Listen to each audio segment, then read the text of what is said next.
नमस्कार, मैं हूं शिल्पा पाठक। बिहार आवर में आपका स्वागत है। आज 19 जून और बढ़ते बिहार की 25 बड़ी खबरें की ओर। वसुधा केंद्र पर फॉर्म 5 और जिला निबंधन केंद्र से छात्र भरेंगे फॉर्म 7।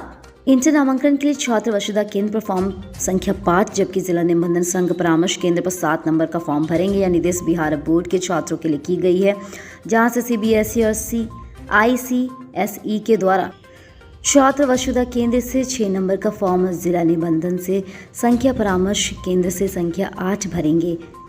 बोर्ड की माने तो नामांकन फॉर्म भरने में छात्र सावधानी बरते, साथ ही 10वीं रिजल्ट जारी होने के बाद उन्हें फॉर्म भरने का मौका दिया जाएगा। छात्रों को वसुधा केंद्र की जानकारी OFSS वेबसाइट से मिल जाएगी। छात्र अपने नज़दीकी के वसुधा केंद्र जाकर आवेदन कर सकते हैं। छात्रों की सुविधा के लिए वसुधा केंद्र के अलावा जिला निबंधन सह परामर्श केंद्र, साइबर कैफे का विकल्प भी नामांकन फॉर्म भरने के लिए दिया गया है।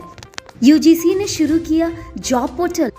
UGC ने नेट और SET क्वालिफाई करने वाले युवाओं के लिए एक वेब पोर्टल लॉन्च किया। जी हाँ, इस वेब पोर्टल के जरिए PhD, नेट और SET के द्वारा क्लैरिफाई करने वाली नौकरी खोजने में आसानी होगी। अभ्यर्थी को इस पोर्टल पर अपनी प्रोफाइल बनानी होगी। प्रोफाइल बनाने के बाद इस पर विभिन्न कॉलेजों और विश्वविद्यालयों में रिक्त पदों की जानकारी मिलेगी, जिसके साथ ही अभ्यर्थी आसानी से आवेदन कर सकेंगे। UGC की ओर से जॉब पोर्टल के लिए संबंध में एक नोटिफिकेशन भी जारी किया गया है, जिसमें कहा गया है कि रिक्त पदों की जानकारी के लिए ऑनलाइन रजिस्ट्रेशन करने के साथ ही प्रोफाइल बनानी होगी। इसके बाद अभ्यर्थी जॉब सर्च कर सकेंगे।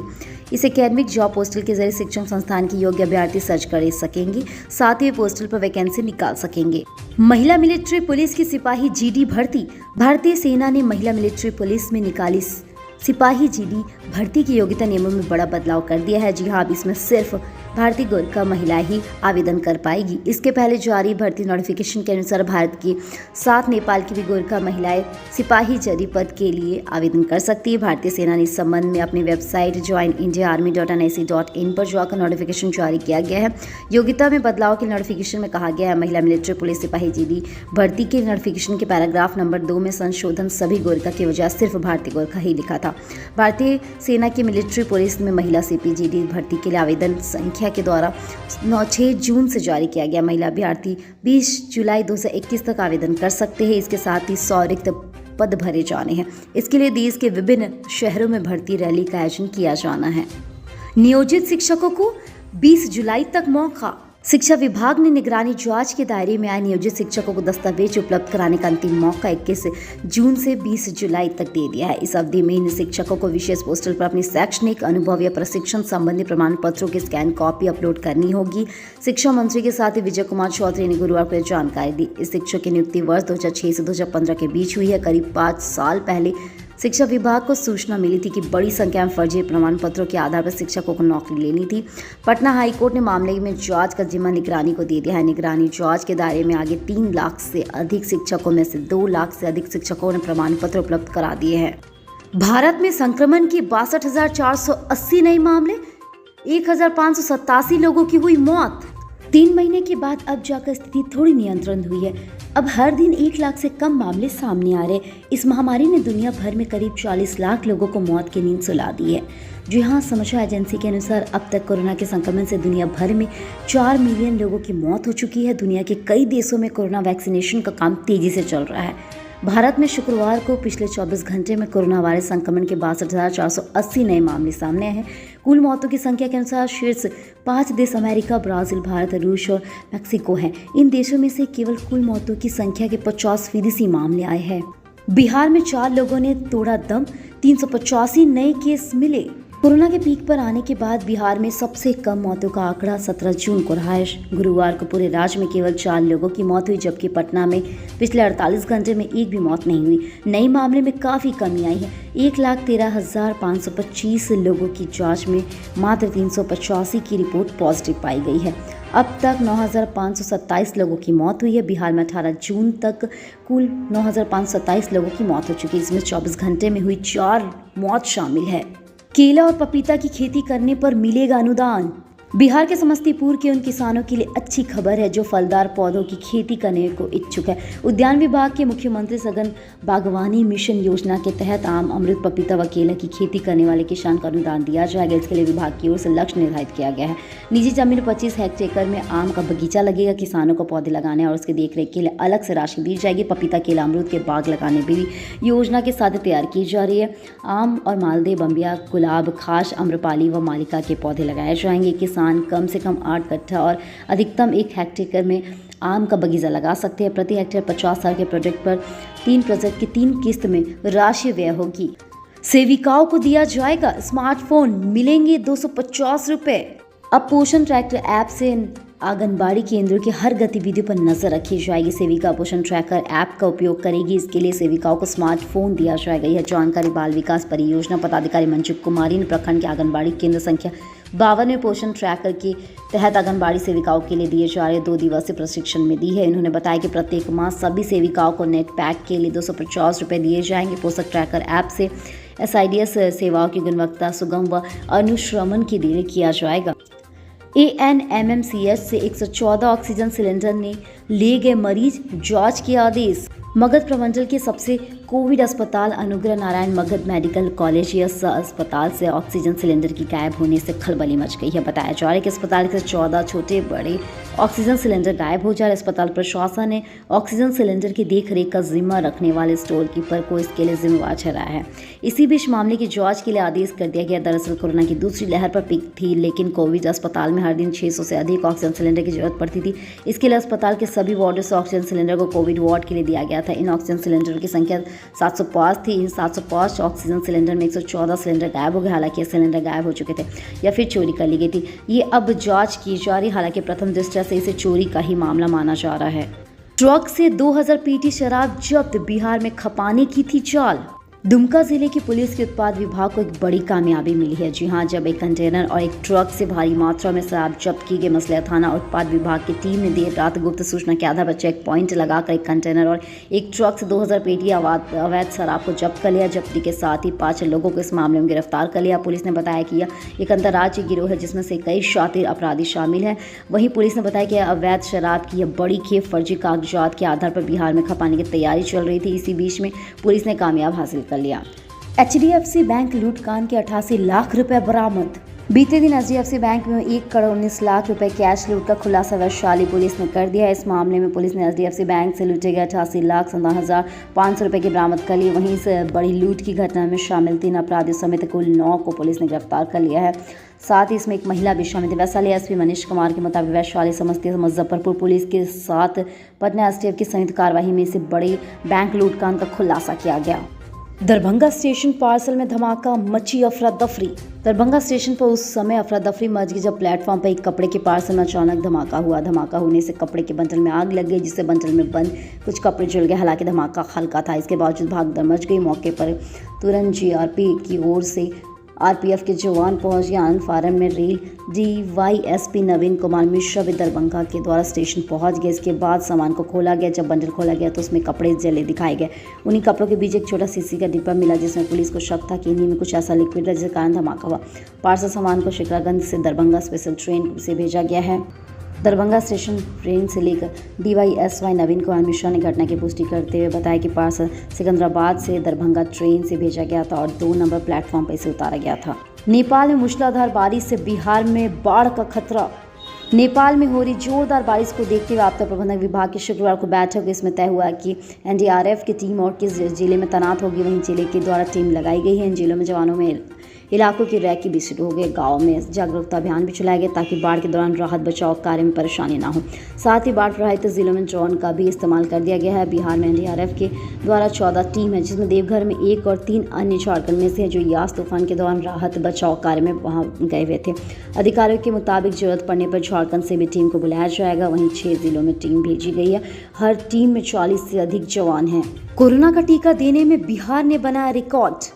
बिहार एक दिन में सर्दी कोरोना का टीका देने वाला राज्य बन रहा है। पिछले 24 घंटे में राज्य में रिकॉर्ड 6,62,507 लोगों को टीका दिया गया है। इसके पहले राज्य में 10 अप्रैल को कुल 3,64,786 के द्वारा लोगों को टीका दिया गया। तब राज्य में 1.31 करोड़ से अधिक लोगों को कोरोना की वैक्सीन लग चुकी है। यह जानकारी स्वास्थ्य मंत्री मंगल पांडे ने गुरुवार को साझा की। बुधवार को 3 लाख से अधिक टीका देने वाले राज्यों में बिहार सहित 4 राज्य शामिल है। इनमें यूपी में 3,64,00 लोग हैं, जबकि मध्य प्रदेश में 3,38,000 और तमिलनाडु में 3,04,000 टीकों को दिया गया है। पटना के राजकीय फार्मेसी कॉलेज में होगी एम.फॉर्म की पढ़ाई। बिहार में औषधि उत्पादन के साथ शोध को बढ़ावा देने के लिए अकुमकुआ राज्य स्तरीय फार्मेसी कॉलेज में एम.फॉर्म की पढ़ाई जल्द ही शुरू होने वाली है। साथ ही फार्मास्यूटिक्स और फार्मास्यूटिकल्स मेडिकल के द्वारा केमिस्ट्री विषय में एक फॉर्म का पठन पाठन आरंभ करने के स्वीकृति फार्मेसी काउंसिल ऑफ इंडिया से पहले सप्ताह मिलने की उम्मीद जताई जा रही है। बताया जा रहा है कि आर्यभट्ट ज्ञान विश्वविद्यालय के द्वारा एम.फॉर्म की परीक्षा आयोजित करने की सहमति प्राप्त हो चुकी है। दिसंबर या अगले महीना तक जनवरी से फार्मेसी कॉलेज में 2 विषयों में फॉर्म एम की पढ़ाई शुरू हो जाएगी। बाबा रामदेव पर बिहार के डॉक्टरों की नाराजगी बरकरार। कोरोना महामारी के दौरान बाबा रामदेव के दौरान एलोपैथिक चिकित्सा को लेकर दिए गए विवादित बयान से नाराज आईएमए और भाजपा के डॉक्टरों ने शुक्रवार को सांकेतिक रूप से ओपीडी को बंद कर अपना विरोध जताया। साथ ही इसमें विरोध का आम मरीजों के इलाज पर असर देखने को मिला। जयप्रकाश नारायण अस्पताल प्रभावित समिति प्रखंड क्षेत्र के अनुमंडल प्राथमिक स्वास्थ्य केंद्रों में निर्धारित समय अब तक ओपीडी की सेवाओं को बंद रखा गया। जेपीएन अस्पताल ने भाजपा के साथ ही सचिव डॉक्टर संजय सिंह ने बताया कि आईएमए के द्वारा उक्त ओटीपी बहिष्कार का ऐलान कर दिया गया। इसे बिहार हेल्थ सर्विसेज एसोसिएशन की ओर से नैतिक समर्थन दिया गया। अपने विरोध प्रदर्शन कार्यक्रम के तहत जयप्रकाश नारायण अस्पताल के डॉक्टरों ने काला फीता लगाकर बैनर के साथ विरोध किया। कार के पॉल्यूशन सर्टिफिकेट नए नियम, गाड़ी जब्त भी हो सकती है। अगर आपकी गाड़ी प्रदूषण मानकों पर खड़ी नहीं उतरती है तो आपकी गाड़ी का रजिस्ट्रेशन या परमिट सस्पेंड कर दिया जाएगा। इस रजिस्ट्रेशन तक सस्पेंड रहेगा जब तक आपका दोबारा सर्विस सेंटर में नियमों के मुताबिक मानकों को सही नहीं करा देते। इतना नहीं, अगर मोटर वाहन जांच अधिकारी को पूरी तरह से यह लगता है कि गाड़ी नियमों का पालन नहीं कर पा रही है या फिर आपकी गाड़ी को पेश करने के लिए कह सकता है, वाहन जांच अधिकारी लिखित और डिजिटल रूप से आपकी गाड़ी जांच के लिए मांगा सकता है। ऐसे में अगर आप अपनी गाड़ी को पेश नहीं कर पाते हैं तो आप पर फाइन भी लग सकता है। दोबारा यूसीजी जारी होने के साथ ही अब गाड़ी का रजिस्ट्रेशन या परमिट कैंसिल कर सकता है। इसके अलावा गाड़ी जब्त भी हो सकती है। पूरे देश में नियम सिस्टम 3 महीने के अंदर लागू किया जाएगा। मंत्रालय की ओर से इन नोटिफिकेशन के अनुसार केंद्रीय मोटर वाहन के द्वारा 16 जून से लेकर 14 जून 2021 को जारी किया गया, यानी इसे 14 सितंबर के द्वारा 2021 तक लागू करना होगा। बिहार बाढ़ प्रभावित जिलों में डॉक्टरों व कर्मियों का रोस्टर तैयार। बाढ़ की आशंका के मद्देनजर राज्य सरकार ने ये तैयारी कर लिया है। स्वास्थ्य विभाग के निर्देश पर राज्य के 28 से बाढ़ प्रभावित जिलों में डॉक्टरों व कर्मियों के रोस्टर ड्यूटी की सूची तैयार कर ली गई है। विभाग संबंधित सिविल सर्जन के साथ ऑनलाइन बैठक कर लिया गया। गोपालगंज, पश्चिम चंपारण, पूर्वी चंपारण, सरण सहित अन्य जिलों में रोस्टर ड्यूटी की सूची के साथ ही तैयार करने की जानकारी दी गई। घर घर गंभीर बीमारी के साथ ही मरीजों को, गर्भवती महिलाएं, नवजात शिशु, उन्हें जिसे देखभाल की जरूरत होती है उन्हें आशा व एएनएम के द्वारा माध्यम से चिन्हित करने का काम शुरू कर दिया गया। 1 हफ्ता में यह कार्य पूरा कर लिया जाएगा। गंभीर मरीजों को, ऐसे मरीजों को चिन्हित किया जा रहा है जिन्हें रेफरल की आवश्यकता हो सकती है। 2 महीने बाद आईजीआईएमएस में आज से शुरू हुई ओपीडी व इमरजेंसी की सेवाएं। 2 माह बाद आईजीआईएमएस में मरीजों को ओपीडी व सामान्य इमरजेंसी सुविधा की उपलब्धि दी रही है। जी हाँ, कोरोना मरीजों के साथ ही यहां से लेकर ओपीडी सेवा को बंद कर दिया गया था। आईजीआईएमएस को लेकर 350 बेड का कोविड अस्पताल बना था, जिसे दूसरी मरीजों के साथ ही बीमारी को लेकर पीड़ित इलाजों में इलाज की सुविधा पूरी तरह से बंद हो गई थी। वहीं कोरोना संक्रमितों की घटती संख्या और कोविड वार्ड में मरीजों की संख्या में कमी आने के साथ ही आईजीआईएमएस प्रशासन ने सामान्य ओपीडी व अन्य सेवाएं शुरू कर दी है। अस्पताल अधीक्षक डॉक्टर मनीष मंडल ने बताया कि सीमित ओपीडी अभी शुरू की जा रही है, जिसके साथ ही प्रत्येक विभाग में सामान्य मरीजों के लिए 50 और सर्जिकल ओपीडी में 30 मरीजों को देखा जाएगा। किशनगंज चेक पोस्ट पर नहीं होती जात तस्करी के लिए बना सेफ जोन। बिहार सहित देश के मानचित्र पर सीमांचल पर किशनगंज जिला काफी संवेदनशील माना जाता। अंतर्राष्ट्रीय अंतर्राज्यीय सीमा से लेकर सटा यह जिला तस्करी और घुसपैठ के लिहाज से तस्करों और घुसपैठियों का मुख्य मार्ग बना हुआ है। अक्सर तस्करी घुसपैठ जैसे मामला सामने आते रहते हैं। तस्करी घुसपैठ पर अंकुश लगाना, सुरक्षा व्यवस्था दुरुस्त बनाए रखने में स्थानीय पुलिस की अहम भूमिका होती है। आलम यह है कि यहाँ की सुविधा को लेकर चाक चौबंद बनाने के सीमावर्ती क्षेत्र में बनाए गए चेक पोस्ट पर सुरक्षा व्यवस्था के लिए नाम का बस खाना पूर्ति होती है। शहर में आपराधिक वारदात में अक्सर देखा जाता है कि बंगाल के सीमावर्ती क्षेत्र की आपराधिक घटना को अंजाम देने के तुरंत बाद भागकर बंगाल चले जाते हैं। सीवान में एचडीएफसी बैंक की रेकी कर रहा चोर गिरफ्तार। सीवान में शहर के बीचों बीच स्थित एक बैंक के पिछले कई दिनों से रेकी कर रहे चोरों में से एक को चाईगप पुलिस ने शुक्रवार को धर दबोचा। जी हां, जबकि दूसरा चोर फरार हो गया। जिस गिरोह पर सीवान के द्वारा पुलिस नजर रखी हुई थी, एचडीएफसी बैंक की शाखा में रेकी की गुप्त सूचना के आधार पर पुलिस ने कार्रवाई की। फिलहाल गिरफ्तार चोर अपना नाम नहीं बता रहा है, न ही गिरोह के बारे में कुछ ही जानकारी दे रहा है। पुलिस ने बताया कि ये चोर एक गिरोह के हैं जो चोरी, छिनतई और साथ ही पॉकेटमारी जैसी घटनाओं को अंजाम देते हैं। 22 जून तक होगी बारिश, मौसम विभाग ने जारी किया ऑरेंज अलर्ट। मौसम विभाग ने अधिकांश जिलों में ऑरेंज अलर्ट जारी कर दिया। जी हां, ऐसे में बेहद सावधान रहने की जरूरत है।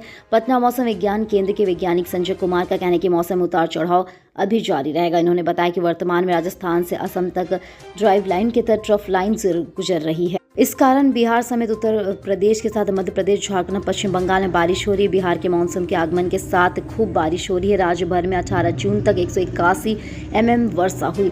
राज्य पड़ोसी देश नेपाल के अधिकांश हिस्से में हो रही बारिश के कारण गोपालगंज, पश्चिम चंपारण आदि इलाके की नदियां उफान लगी। गंगा समेत अन्य नदियों का जलस्तर तेजी बढ़ गया। हालांकि वाल्मीकि नगर में गंडक की लहर कम हो रही है। बीपीएस स्टोन पेशेंट के लिए नुकसानदायक है बादाम का सेवन। बादाम को किसी न किसी तरह डाइट में शामिल करने की सलाह डॉक्टर से लेकर डाइटिशियन कर देते हैं, क्योंकि ये कई सारे ऐसे पोषक तत्वों से भरपूर होता है जो हमारी बॉडी के लिए बहुत जरूरी है। रोजाना बादाम खाने से हार्ट, डायबिटीज, मोटापे, यहाँ तक कि स्किन से जुड़ी समस्याएं भी दूर होती है। सबसे अच्छी बात यह है कि इसमें इम्यून सिस्टम भी स्ट्रांग होता है। किन लोगों को नहीं खाना चाहिए बादाम? हाई ब्लड प्रेशर के मरीजों को बादाम का सेवन नहीं करना चाहिए, क्योंकि बीपी की दवाओं के साथ बादाम खाने से सेहत को नुकसान हो सकता है। जिन लोगों को किडनी या गॉल ब्लैडर में स्टोन की परेशानी होती है, उन्हें भी बादाम नहीं खाना चाहिए। किसी को पाचन से जुड़ी परेशानी हो तो उसे बादाम खाने से अवॉइड करनी चाहिए, क्योंकि उनमें फाइबर बहुत ज़्यादा मात्रा में होती है। कोई व्यक्ति एंटीबायोटिक मेडिसिन का सेवन कर रहा है तो उसे भी बादाम नहीं खाना चाहिए। कल हमारे द्वारा पूछे गए सवाल के जवाब आप में से बहुत से जिसने हमें कमेंट करके दिया, उसके लिए आपका बहुत बहुत धन्यवाद। आप में से जिसके जवाब हमें अच्छे लगे उनके नाम है कृष्णा, राहुल और रोहित। आप हमारे सवाल के जवाब देते रहे, हम कल आपका नाम लेने की पूरी कोशिश करेंगे। तो चलिए बढ़ते आज के सवाल की। और आज का सवाल कुछ इस प्रकार है: क्या राज्य के सभी बड़े अस्पतालों में जल्द ओपीडी सेवाएं शुरू कर देनी चाहिए या नहीं? अपने जवाब हमें कमेंट करके जरूर बताएं। इसके साथ ही आज के लिए बस इतना ही। कल की खबरों के लिए हमारे साथ जरूर रहे। अगर ये वीडियो आप हमारे YouTube पर देख रहे हैं तो चैनल को सब्सक्राइब करें और बेल आइकन दबाना ना भूलें। और अगर आप ये वीडियो हमारे Facebook पर देख रहे हैं तो पेज को लाइक करें और ज़्यादा से ज़्यादा शेयर करें। सुरक्षित रहे, स्वस्थ रहे। धन्यवाद।